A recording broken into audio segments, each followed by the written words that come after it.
নমস্কাৰ প্ৰিয় বন্ধু বান্ধৱীসকল। কালি আমেৰিকাৰ সৈন্যবাহিনীৰ যিখন বিমানে ভাৰতবৰ্ষত অৱতৰণ কৰি যিসকল ভাৰতীয় লোক অবৈধভাৱে আমেৰিকাত বসবাস কৰিছিল সেইসকলক আনি ভাৰতৰ ভূমিত নমাই দিয়া হ'ল। কিন্তু যেনেধৰণেৰে তেওঁলোকৰ লগত ব্যৱহাৰ কৰা হ'ল, তেওঁলোকক যেনেকৈ কঁকালে হাতে ভৰিয়ে শিকলি বান্ধি তাৰ পৰা তেওঁলোকক বিতাড়িত কৰা হ'ল, সেই কথাখিনিয়ে মনত আঘাত দি গ'ল। অপমানিত অনুভৱ কৰিছোঁ আৰু পঢ়িবলৈ পাইছোঁ, শুনিবলৈ পাইছোঁ তেওঁলোকক 40 ঘণ্টা ধৰি তেওঁলোকে তেনেকৈ বান্ধি ৰখা হৈছিল আৰু তেওঁলোকক যেতিয়া পাচাব পায়খানা কৰিবলৈ তেওঁলোকে বিচাৰিছিল তেওঁলোকক দিয়া হোৱা নাছিল আৰু বেছিকৈ অনুনয় বিনয় যেতিয়া কৰে তেতিয়া তেওঁলোকক ঠেলিয়াই কুটিয়াই তেওঁলোকক যাবলৈ দিয়া হৈছিল। এতিয়া কথা হ'ল যে ডোনাল্ড ট্ৰাম্পে কিয় এনেকুৱা কৰিলে। এটা কথা আমি ক'ব লাগিব যে মোদীৰ স্বৈৰাচাৰী ব্যৱস্থাটোক আমি যেনেকৈ বেয়া পাওঁ, তেওঁৰ কথা বতৰাবোৰ স্বৈৰতান্ত্ৰিক কথা বতৰাবোৰ, ঠিক তেনেকৈ আমি ডোনাল্ড ট্ৰাম্পৰ স্বৈৰতান্ত্ৰিক কথা বতৰাবিলাকো আমি বেয়া পাওঁ। যিহেতুকে দুয়োখনেই বৃহৎ গণতান্ত্ৰিক দেশ হয়, গতিকে বৃহৎ গণতান্ত্ৰিক দেশৰ মুৰব্বীৰ কথা কাণ্ডবোৰ আচলতে অলপ বেলেগ ধৰণৰ হ'ব লাগে বুলি আমি সকলোৱে অনুভৱ কৰোঁ বা আমি দেখি আহিছোঁ আগৰে পৰাই। বাৰাক ওবামাক আমি প্ৰত্যক্ষ কৰি আহিছোঁ, তাৰ আগৰ সকলোকো আমি কৰি আহিছোঁ বা জো বাইডেন ডাঙৰীয়াকো আমি কৰি আহিছোঁ। কিন্তু এতিয়া কথা হ'ল এই কথাটো হঠাতে আবিৰ্ভাৱ হ'ল নেকি? নাই হোৱা।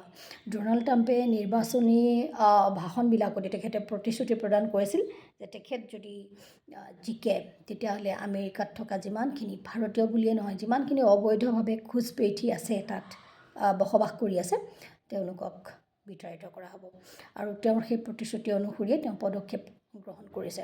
কিন্তু তাৰ বিপৰীতে যদি আমি চাওঁ, আমাৰ প্ৰধানমন্ত্ৰীগৰাকীয়েও 2016 চনত আহিয়েই আমাৰ অসমৰ গুৱাহাটীত কৈছিলেহি যে এতিয়াৰ পৰা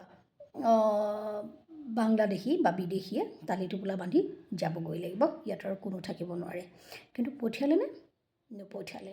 আমি কাকো পঠিওৱা দেখা নাপালোঁ। তাৰ বিপৰীতে আমাৰ ওপৰত কাখন জাপি দিয়া হ'ল। ভাষাৰ ক্ষেত্ৰত আমি চিন্তা কৰি আমাৰ ভাষা আমাৰ সংস্কৃতিৰ কথা চিন্তা কৰি আমি যেতিয়া বিৰোধ কৰিলোঁ তেতিয়া আমাৰ 5জনকৈ লোকক হত্যা কৰা হ'ল, সৰু সৰু ল'ৰাক হত্যা কৰা হ'ল।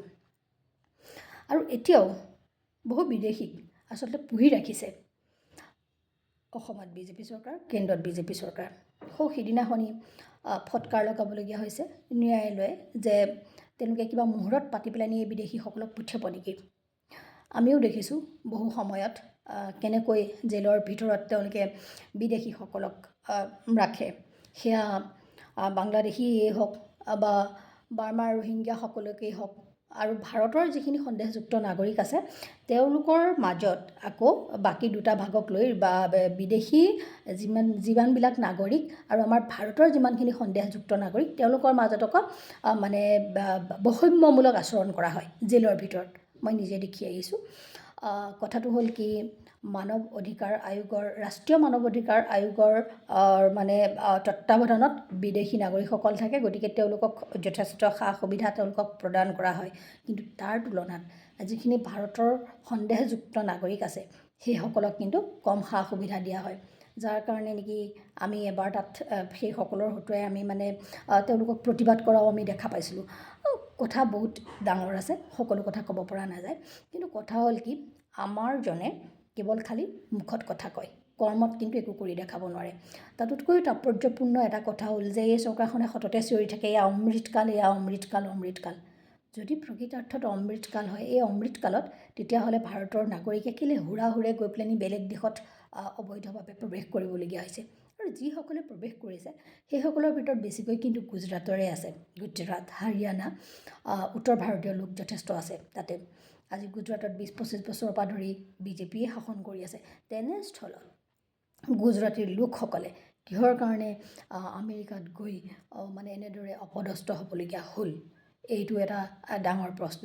কি দেশত প্ৰকৃতাৰ্থত অমৃতকাল তাৰমানে চলি থকা নাই? এই কথাবোৰ সকলোৱে চিন্তা চৰ্চা কৰিবৰ হৈ গ'ল।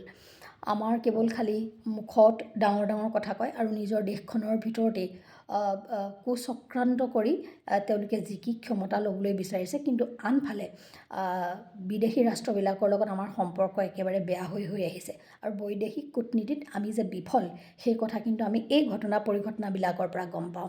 আৰু ভাৰতবৰ্ষৰ অৰ্থনৈতিক ক্ষেত্ৰখন কি হৈছে সেয়া কিন্তু আমি ডলাৰৰ বিপৰীতে টকাৰ মূল্যৱান যি কমি আহিছে বা যি দিনক দিনে আমাৰ দেশত মুদ্ৰাস্ফীতি হৈছে, নিবনুৱা সমস্যা বৃদ্ধি পাইছে, এইবিলাকৰ পৰাই কিন্তু আমি গম পাইছোঁ। গতিকে সকলোৱে কথাবোৰ চিন্তা কৰিব। মনলৈ অহা কথাকেইটা মই আপোনালোকৰ আগত দাঙি ধৰিলোঁ। আমিও ক্ষোভিত হৈছোঁ, আমিও অপমানিত হৈছোঁ আমাৰ দেশৰ নাগৰিকক এনেকৈ শিকলি লগাই আমাৰ দেশলৈ বিতৰণ কৰাৰ বাবে। বা বাকী দেশবিলাকে যেনেকৈ নিজৰ বিমান পঠিয়াই নাগৰিকসকলক লৈ আনিছিল, আমাৰ মোদী ডাঙৰীয়াও নিজৰ বিমান পঠিয়াই আচলতে সেই লোকসকলক আমেৰিকাৰ পৰা আনিব পাৰিলেহেঁতেন। কিহৰ কাৰণে তেওঁৰ মুখেৰে এটা শব্দ ওলোৱা নাই?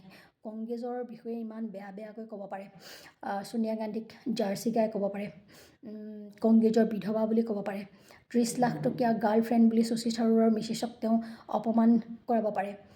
ৰেণুকা কোন আছিলে, ৰেণুকা চৌহান নেকি, তেওঁক লোকসভাত হাঁহোতে তেওঁক মানে ৰাৱণৰ ভনীয়েক সুপৰ্ণখাৰ লগত তেওঁৰ হাঁহিটো মিলে বুলি তেনেকুৱা ধৰণৰ ক'ব পাৰে। বা প্ৰধানমন্ত্ৰী ডক্টৰ মনমোহন সিঙে ৰেইনকোট পিন্ধি বাথৰুমত গা ধুৱে, এনেকুৱা ধৰণৰ তেওঁলোকে ননচেন্স কথা বতৰা ক'ব পাৰে। কিন্তু বাকী ক্ষেত্ৰত উন্নত মানদণ্ডৰ তেওঁলোকে ৰাজনীতি কৰিব নোৱাৰে। আৰু দেশৰ ৰাজনীতিত তেওঁলোকে লেতেৰা পলিটিক্স কৰি আছে, লেতেৰা ৰাজনীতি কৰি আছে ধৰ্মৰ নামত। কিন্তু বাহিৰত অৱস্থা যে একেবাৰে ফফৌ এই কথাটো এই ঘটনা আৰু পৰিঘটনাবিলাকে দাঙি ধৰে। গতিকে আপোনালোকে কথাবোৰ অলপ লক্ষ্য কৰিব। ধন্যবাদ।